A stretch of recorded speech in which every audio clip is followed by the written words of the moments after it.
Well, I've tried to go to the gym so many times. It's almost like a family joke. Over this, I sort of think I'll get fit, I'll go to the gym. I enroll, I pay the subscriptions.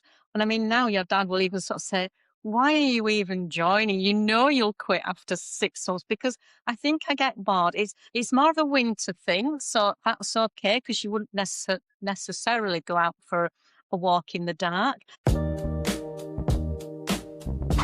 Hello, everybody, and welcome back to another chit chat with me and my mum. And, well, I'm doing well today. I've caught the sun slightly as well. I feel like I've got a little bit of a tan, maybe.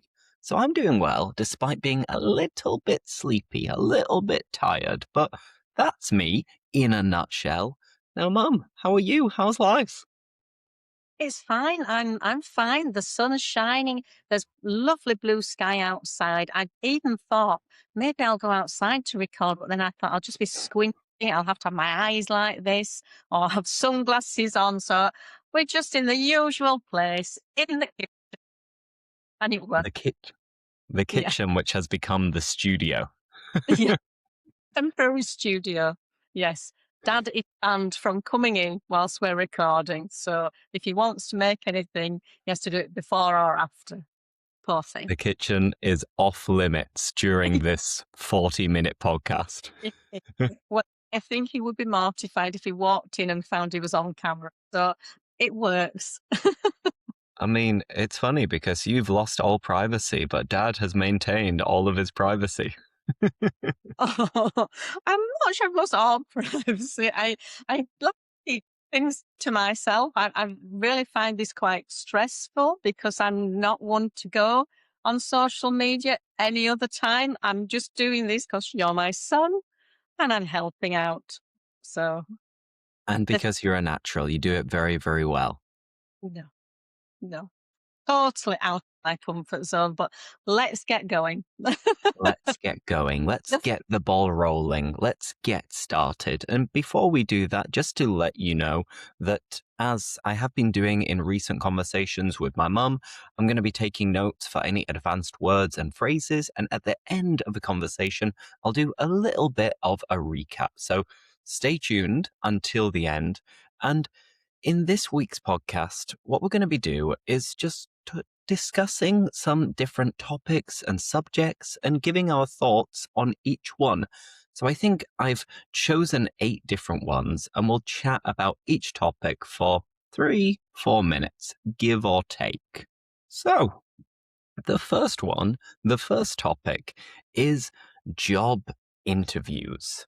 Mum, what do you think about job interviews? And do you have a lot of experience with job interviews or not? To be honest, I've not actually had that many jobs because the jobs I've had, I've stayed a long time.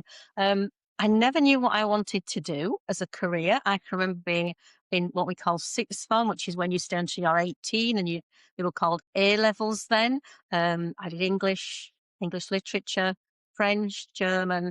I finished my A levels. I had no idea. Somebody said the careers be a teacher, but I didn't want to work with children all day. So I just looked randomly and there was a job for the tax office of all places.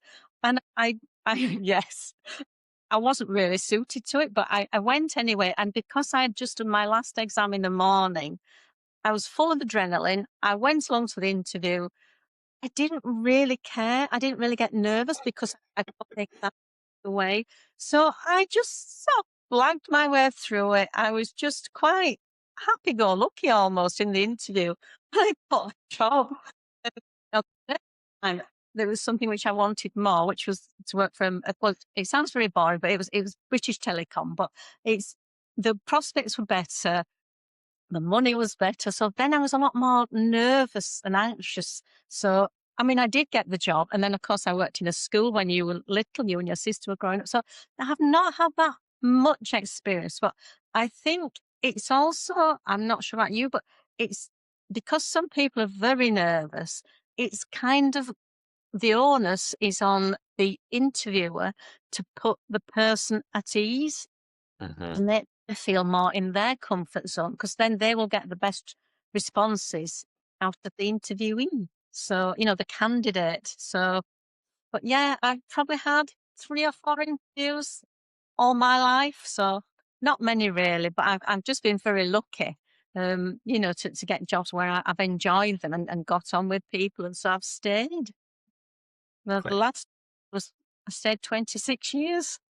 You see, you are a very loyal and hardworking person. So then once you get a job, then you stick with it for quite a long time. And Mhm. for many people, job interviews can be very stressful and a very nerve-wracking moment. So if you can reduce the number of job interviews that you have, then good news, perfect. You don't have to go through this stress quite as much. And it seems like if you've only had like 4 or 5 job interviews, most of them you passed. So you must have done something right. Maybe it's just being yourself, trying to stay cool, trying to, I don't know, connect with the interviewer. Because often I think people panic when they have job interviews, and then it's not going to go well. If you're struggling to get the words out, if you don't quite know what to say, sometimes if you really over prepare, I think it can actually be a bad thing. So, my advice to anybody who is about to do a job interview in English or in any language for that matter is to be yourself, act natural. Of course, you need to look up the company and see what they do, the responsibilities, the requirements. The more you know about the position, the better. But then you can't really lie. You just need to be yourself. You can sometimes maybe exaggerate or stretch the truth. But of course, if you lie completely, if you get the job, they're going to catch you and they're going to find out that you weren't telling the truth. So it would be a mistake in the long run. So, Bizarrely, I remember a friend of mine, and she did into a lot of people, and she had like a slogan, a saying, and it went along the lines of fail to prepare, prepare to fail, which means if you don't do some research, then you probably will fail and not get the job. So that was her little catchphrase, if you like. Clay. Fantastic. Yeah, I love that phrase. Fail to prepare, prepare to fail. And just before we move on to the next thing, just going over a few things. You mentioned at the beginning you were squinting if you're outside like that. And we said that dad would be mortified if he appeared in the background, which is like very embarrassed. And you said you blagged your way through the interview, which is like to do something with little preparation. You blagged it. You blagged your way through. And the onus, this is a nice advanced word, the onus is on the interviewer to make the interviewee feel comfortable. It's like saying the responsibility or the duty is on that person. The onus is on the interviewer. Okay, the next topic is something that, I don't know how you feel about. I think I can guess, but you can tell us. Horror films, scary movies. What do you think of them? Well, I have been to horror films. I can remember the first one I went, I was actually under the age when you're allowed to go. I had a boyfriend who was 18. He was allowed to go the adult horror movie. I was 17, trying to look older, and unfortunately, I used to look very young. But they let me in, and actually, it was awful. It was a horrible film. I remember thinking, why would be, it was so gory, which means there was lots of blood, and I really just don't like that. I'm not into horror. I'm not particularly into romance or chick flicks. But I like suspense, I like drama, I like the story and to make you feel afraid, but there doesn't have to be a lot of gory details. It's more type thing. I'm not sure about you, but I mean, to be honest, it's not my favorite genre either. I wouldn't usually choose to watch a horror film. And I have, of course, watched all of the classic ones. But if I see when I'm having a look and browsing on Netflix that there's a new horror film, it doesn't really appeal to me. It doesn't grab my attention. So I will watch them from time to time, but yeah, I'm not into gory films, spooky films about ghosts, vampires, monsters. It's okay if it's more like a thriller or it's psychological or it's about like true crime, then I'm more into it because I can relate to it more. But if it is about scary things, I either lose focus and end up not watching it, or I'll be watching it but like covering my eyes because I don't want to see all of the gory details. So yeah, horror films, they're not my thing. Definitely not.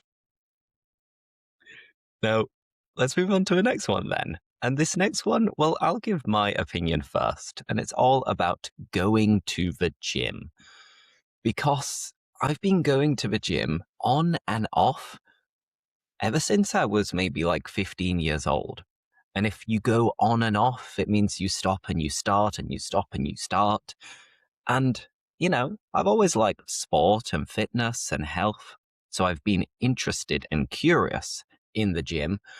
But then after a while, after I've been lifting the same weights, doing the same machines, making the effort sometimes to walk from your house to the gym or even drive from your house to the gym, I get a bit tired of it.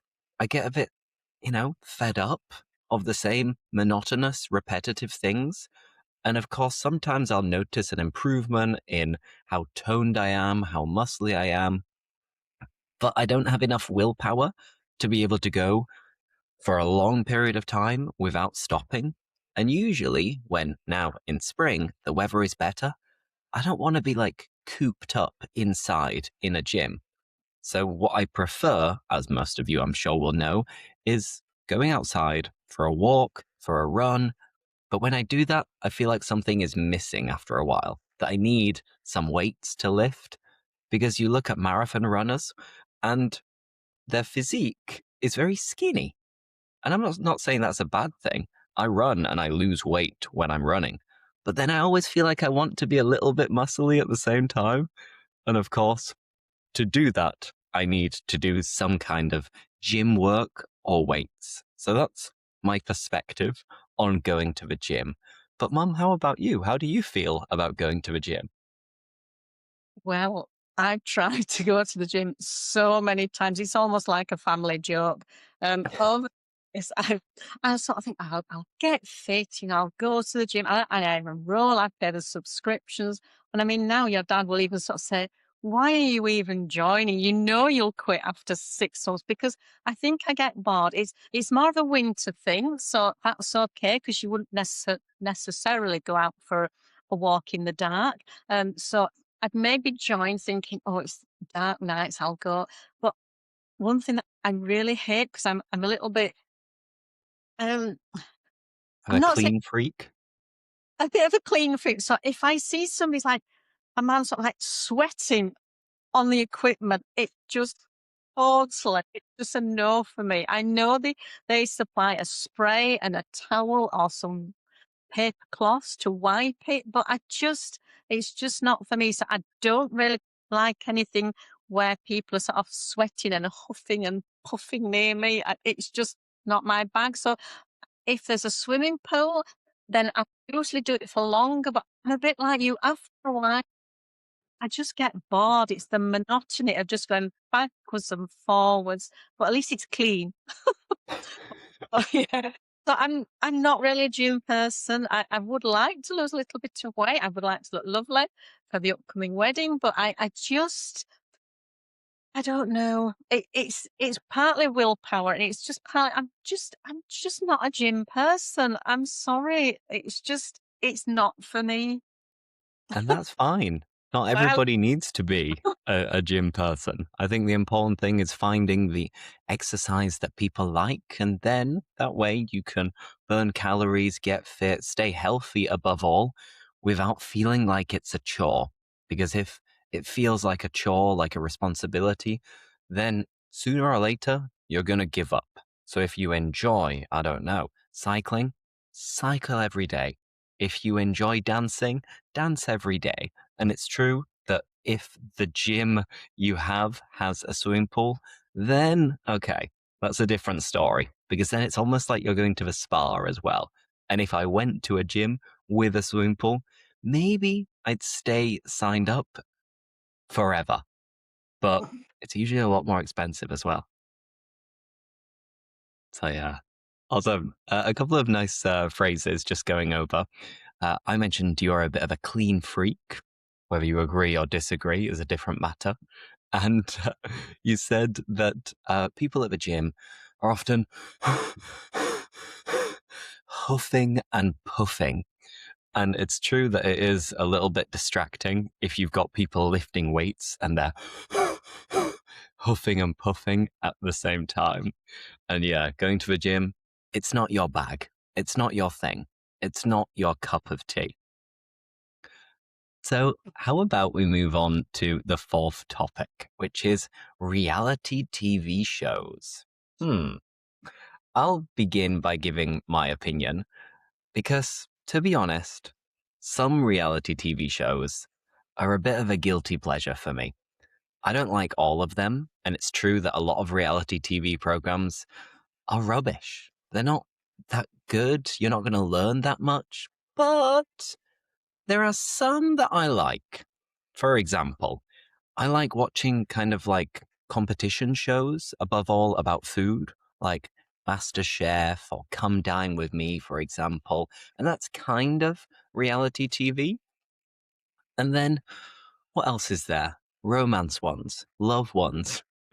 So I, for some reason, enjoy watching Love is Blind and some kind of rubbish TV where I know some of it is fake, but it's just what I need to switch off after a busy day, just to watch something that's like mind numbing, where I don't have to think about it. I don't have to know the science behind it, the history behind it. It's just something that's kind of silly, but at the same time, it's quite addictive. So when it comes to romance and food, I don't mind reality TV. How about you, man? Well, I do watch some. I really don't want to see somebody just in a house, a bunch of people. I think I would lose interest too soon. But um, I like a good documentary. There was one about Rob Burrows, who's an absolute inspirational man who had motor neuron disease, and his family, his wife, and his children were just beautiful. It actually it made me very emotional. The courage that they all showed, so that was really, really lovely, and it could actually make me quite emotional now because it was just that insight into. I mean, he was an absolute hero, and his friend who Kevin Simple, that they raised a lot of money. It was just it was inspiring. Um, but then other reality TV shows I quite like. There's a more recent one. It's called Race Across the World, and I think we had an episode last night. So that's reality TV, and it tends to be two people, so they might be related or friends, and they basically all get the same budget. The smart, it's like 4 teams. I can't just remember, but they basically get a budget, and they have to get basically across the world. They're given a clue when they get to a destination, but they have to earn some money as well, or they don't know where they're going. And it is that sometimes somebody's in front and then a bus might break down. So there's just a little bit more interest, and you see snippets of different places. So obviously, some people that they might, I think yesterday they were on a bus, a coach, and they ended up staying with a guy on there, his family, and they were made so welcoming. So that's kind of it's interesting, and it's showing you other places. So that I will definitely watch. But put a lot of people just in a house, it's just not my thing. Mhm. So Big Brother, definitely no. And I think usually with these, it's more interesting if they are normal people compared to the celebrity versions. Because with Big Brother, with, I don't know, Survivor, with what's the one in the jungle in Australia, in the UK? I'm a celebrity. Get me out of here. You always have celebrity versions, and for me, I don't know. They're not quite as interesting as random people who sign up and then you get to know them throughout the program.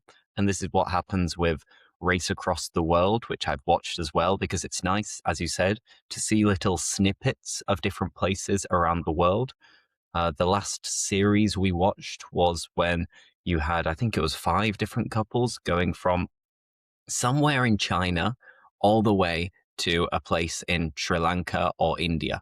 And for me, at least, China is very unknown, and India is a little bit as well. So being able to see different beautiful natural parks, cities, areas across these huge countries is nice. And you've got that competitive edge as well to see, okay, who's going to win the race? Who's going to get there first? And I think you can watch this on BBC. So if anybody is curious, then check it out on the iPlayer. Also, all right, the next one then. This one I know is quite related to you, Mom. I have very little to say about this in comparison to you because you have experience with this topic. So, being a vegetarian, Mum, tell us a little bit about what you think and your experience with being a vegetarian. Okay. I am a lapsed vegetarian. Um, I think when I was younger, particularly and when I got married, it was then that you're in control of what you eat. And Dad and I, we weren't big meat eaters anyway. And it was always about the animal welfare. And I just remember sort of thinking, oh, I mean, they always say, um, if you had to, would you actually be vegetarian yourself if you had to kill something to eat it? And absolutely, I'm sure a lot of people just wouldn't want to kill it. I mean, I certainly could never do it. I couldn't even go fishing. And, I couldn't because then they sort of stun the fish, and I'm just like, no, no. So we were vegetarian, both of us, for about 7 years. Um, but each time when I was pregnant with first your sister, and then you, I just wanted the baby to get all the nutrients. So although I still was very much committed to being a vegetarian, I introduced chicken, sort of poultry and the fish. Not so much the meat, but I do remember the midwife saying, you need to eat liver. So I did, I did. And so I had your sister. I went back to being a vegetarian.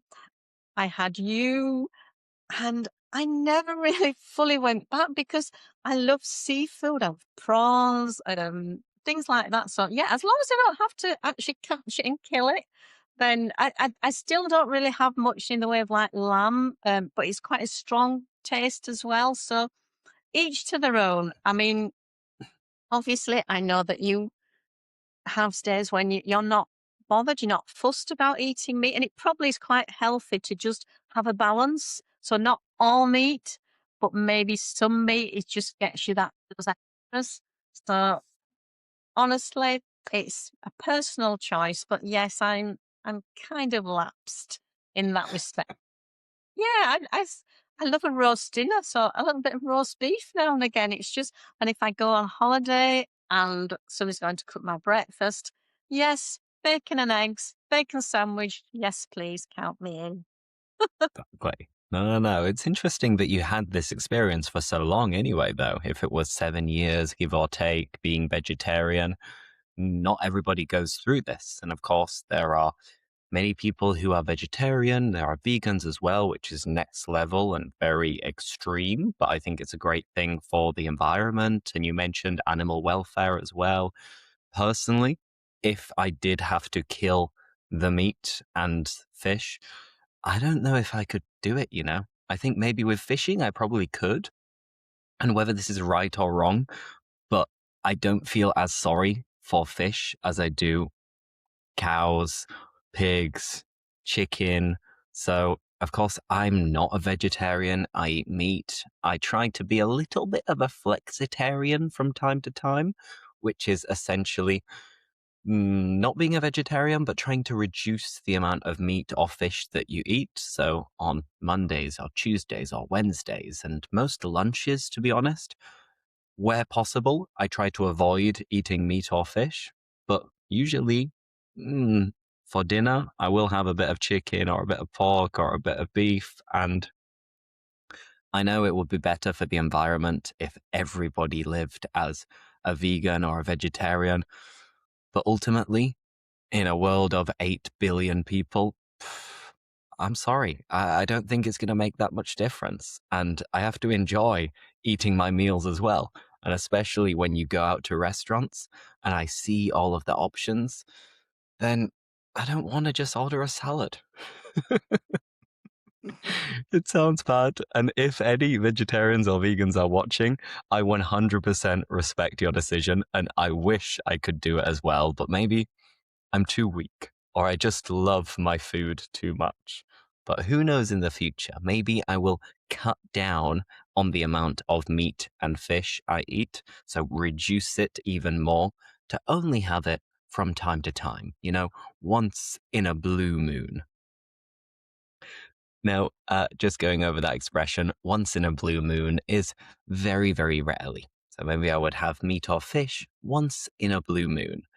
And now let's continue with the next topic, which is the future of cash. Because over the last maybe decade, I think cash is becoming less and less used. So we're starting to wonder if in the future we will live in a cashless society or not. Mum, what do you think about the future of cash? Well, I definitely don't have much cash around on me. I don't carry cash a lot. I'm just happy to just use my card and just go contactless, spending away without even thinking about it, which is probably a bad thing. Because I have a friend who is very, very savvy. She's very knowledgeable. She has a budget, and we go out for meals. There might be 4 of us there, and I think the went out, we were all just, "Oh, yes, we'll just pay by card," and we just click the card towards the machine. But this friend, she pays in cash every time, and she says she knows what she's spending, and basically, it's such a good idea because I do feel that when I do get cash out, I just fritter it away. I take my grandson to a little toddler play group. So, and it's where you just do donations. So obviously, people just put a couple of pounds in, and it just provides refreshments. Tea, coffee, juice, biscuits. So I have to make a special point, a special effort to go to a cash machine to get the money out, which comes in £10, and I have to then buy something to get change, and then I just buy random things then, just like I'll have a cake. I'll I'll just have this and things I don't need. Um, so I think eventually cash will phase out, but it definitely has a place. If you're on a budget, I would recommend it that you take out X amount of money in cash and then you stick to it. So when it's gone, it's gone. So maybe you will make it last longer.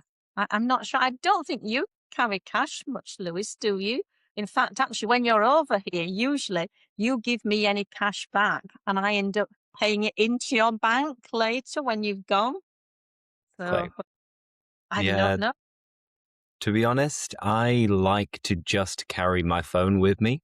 So I don't like carrying my wallet with me because then if you've got coins as well, it makes your wallet quite like heavy and fat. And then if I haven't got a handbag or anything, so I've got to put it in my pocket. So then it's just an extra thing I need to carry around.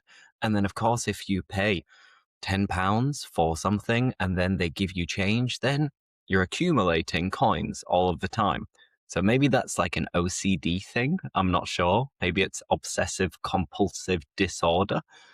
But that's one of the reasons why I try to avoid using cash, just because it's handier to pay with my phone and only have to carry my phone around. But personally, I check my bank account application a lot as well. So I'll see how much I'm spending. So that way I'm able to budget at the same time.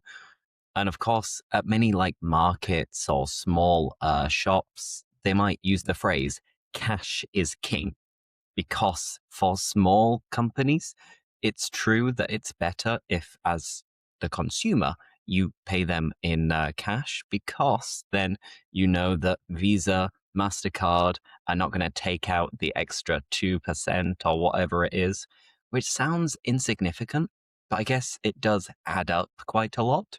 So I think cash is important, but honestly, I can only see us going in one direction in the future, and that is that at some point, cash will stop existing and it will become all electronic, traceable, and that might be a good thing or it might be a bad thing, but I think it's inevitable. I think the future will be cashless. So, awesome. Now, how about the next topic, which is all about school uniforms? And it's interesting because this changes depending on where you live around the world. Some countries are very pro school uniforms, other countries don't do it quite as much.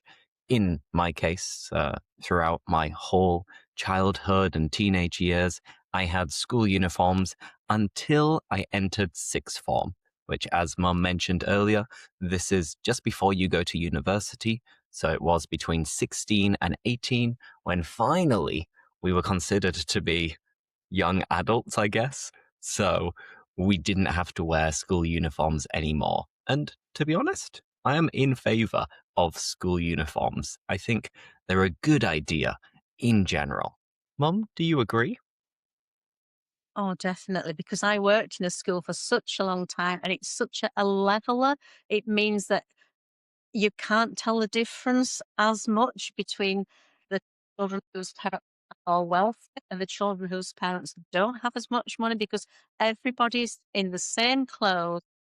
You don't have to worry about brands, so it's not competitive. The only thing I did find was that some parents was just try and bend the rules a little bit. So you'd obviously all have to have the logo, and the same sweatshirt or cardigan or trousers and things. But then some parents they would get like it was a polo shirt or just a blouse. So you'd find someone have one with a bit of a frill, or the socks would be fancy, or sometimes they would try and sneak in some branded footwear because it used to always be black sensible shoes, and some parents just try to just tweak it a little bit, and so some would come with, a little logo or just a bow or just something a little bit fancy, or the coat would be like a branded coat, so it'd be black still, but it would have a brand on it, which it's fine, but then some of those parents would then get upset if, like, the coat went missing or just accidentally, or it got torn or muddy. So I think it was also the uniform was so that if the child did get dirty, it didn't matter because you just threw the things into the wash. But yeah, you did always have your uniform, and I think you liked that. Yeah, you're all the same. Yeah. I mean, if you always have something, then there's no reason why you should complain about it. Like, if that's what you grew up with, where you always have a uniform, everyone else has a uniform. So then there's no real comparison that you can make with other people to feel envious or jealous of them.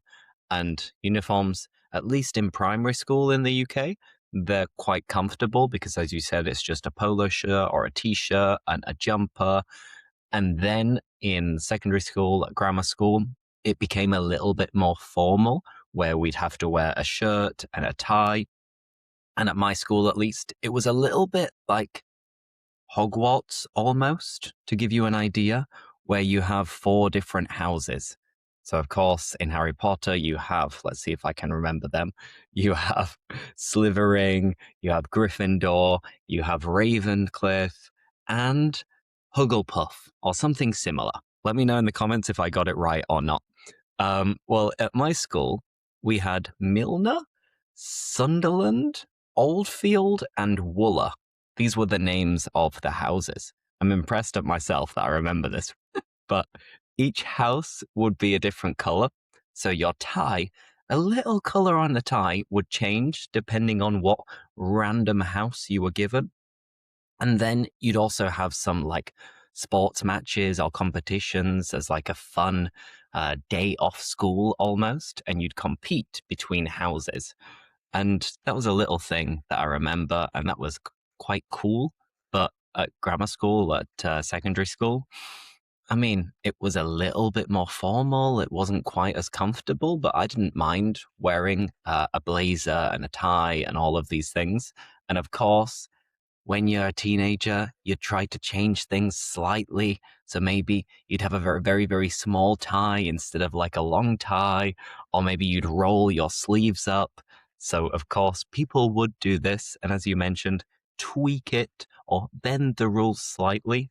But in general, it's a leveler, as you said. Everybody is the same. So I think it's much better to have a school uniform to try to reduce the risk of bullying and leaving people out specifically for what they were wearing. Because while it was 100% school uniform, once a term, you'd have a non uniform day, usually once every 3 months. And then that day, nobody had to wear uniform. And then there'd always be a few kids whose parents had forgotten, or maybe the child had forgotten, and you'd see all of the children on their way to school wearing sports clothes, casual clothes, and then you'd see a poor boy or a poor girl wearing the normal uniform who had clearly forgotten or not prepared it in time. And it's like, oh no, poor guy. So if that happened once per term, maybe this bullying would happen more often if school uniforms didn't exist. That's what I reckon.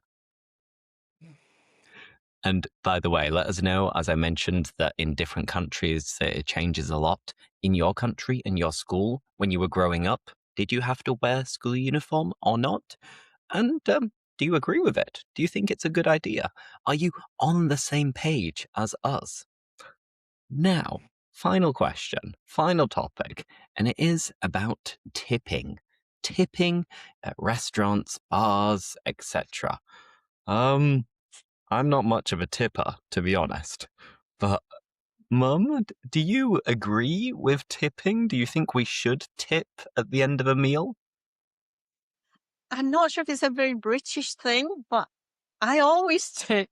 It, well, when I say always, it's if I go out just for lunch and it was just, say, a sandwich and a cake that some just brought to the table. Well, they've not really provided much of a service there. I'm just happy to just pay the bill and leave. But if we go to a restaurant, particularly in an evening, and you have the same waiter or waitress, and they're sort of taking time with you, that they'll just be pleasant, welcoming, informative, then I always give them a tip. It would have to be really, really bad for me not to tip.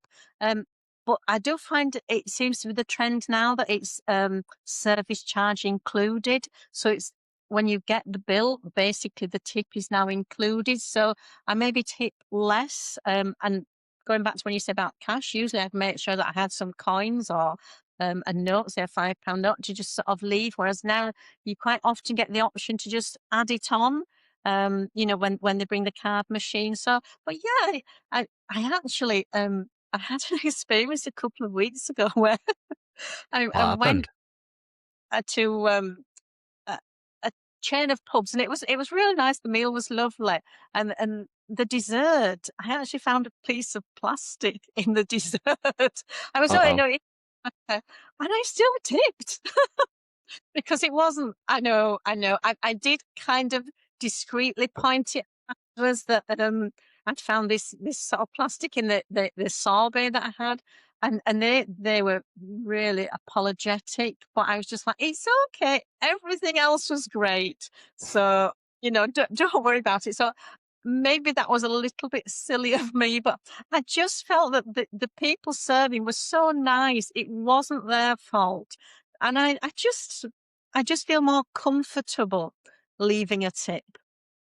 But that's just Is me.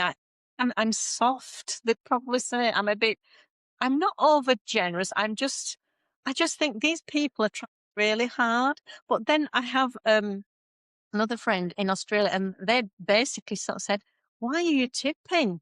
The company should be paying them enough so that they don't need a tip." So, but then I just think it's a nice extra. Well, I agree with your friends in Australia. because this might come across as being a little bit tight, a bit stingy, a bit cruel, but I never really tip. And it gets on my nerves a little bit when maybe you're just paying for 2 beers or something like that. And then when you're about to pay by card, it'll come up automatically as like, do you want to leave a tip? And then you'll have like 3 options of 0, so no, 10%, 20%, etc. And I'm like, seriously? You just poured me a beer. Like, no, of course I'm not going to tip you. So I think it's different if you're going out for a meal. And if you're going out for a nice meal in a nice place and they're extra nice, extra welcoming, extra, I don't know, helpful as well, then sometimes I will round it up. So let's say that the meal cost 47 quid. Then I might say, charge me 50, or I'll pay by card. And if I did have some change, that would be when I would leave it. So I might tip sometimes if I'm extra grateful for fantastic service.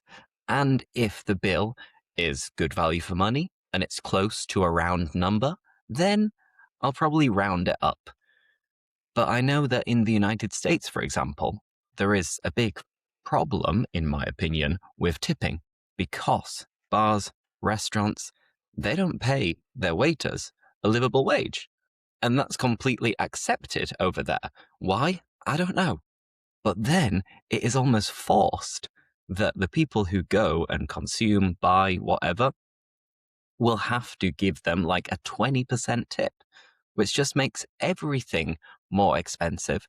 And the only people who are benefiting from this situation is the people who own the restaurants and hotels and bars, who are the people who are already rich anyway.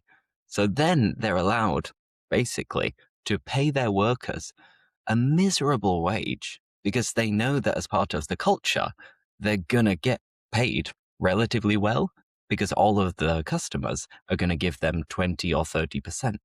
So I don't know this from experience that much, but from what people have told me in the United States, tipping is a must. It is absolutely compulsory. So I don't know how I'd manage if I was living over there. I would definitely be tipping all the time. So I'd make sure they were okay, especially when they're young, or if you think that they're trying to bring up a family. I just think, yeah, just money's for sharing. It's so soft, so soft. Awesome. So that's pretty much it for this week. But let me just do a little recap before we say goodbye and call it a day. So at the beginning, Mum mentioned the verb to squint.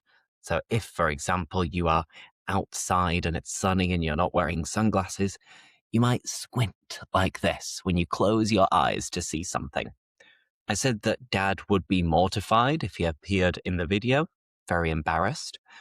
Mum blagged her way through her first interview. She did it without really preparing it. And she said the onus is on the interviewer. The responsibility is on him or her to make the interviewee feel more comfortable. Mum also mentioned chick flicks, which is a genre of film which is kind of very girly and romantic. It would be a chick flick. And I said Mum is a bit of a clean freak because she wouldn't be able to stand seeing sweat at a gym and sit down on a machine. So she's a bit obsessed with cleaning. And at a gym, many people will will huff and puff. And the gym, as Mum said, it's not her bag, it's not her thing. Speaking about reality TV, we mentioned this reality TV program called Race Across the World, and they'll show you little snippets of different beautiful places. A snippet is kind of like a section or a clip, little clips of it. Another very British phrase, which I like, and I think we use a lot, is I'm not fussed. You're not fussed. So I think the context was that we're not fussed about watching people like living in a house on Big Brother. Meh, I'm not interested. I'm not bothered. Then Mum mentioned a savvy friend she has, which is someone who is quite sensible or smart. You have good common sense. With my nephew, Mum goes to little games and clubs, and it is for toddlers. And a toddler is a little baby between 2 and 3 years old, give or take. And when referring to school uniforms, they are a leveler because they provide a level playing field. They make it equal for everybody, so there is less prejudice. And finally, the last thing I wrote down was to tweak. If you tweak something, then you change it just slightly. So people could tweak their school uniform to try and maybe stand out and look a little bit more fashionable. And that is our vocabulary recap. So, Mum, it's over. Another podcast done. Yes, we'll settle now. Now you can maybe have a little sunbathe in the garden, maybe have a little glass of wine and then chill out for the rest of the day. Maybe I'll just do some more cleaning. Maybe, and you can sign up at the gym after that as well. Not the gym, not the gym. Absolutely. So anyway, thank you very much, Mum, for joining once again. Thank you, everybody, for watching or listening. And we'll see you again in another 2 or 3 weeks.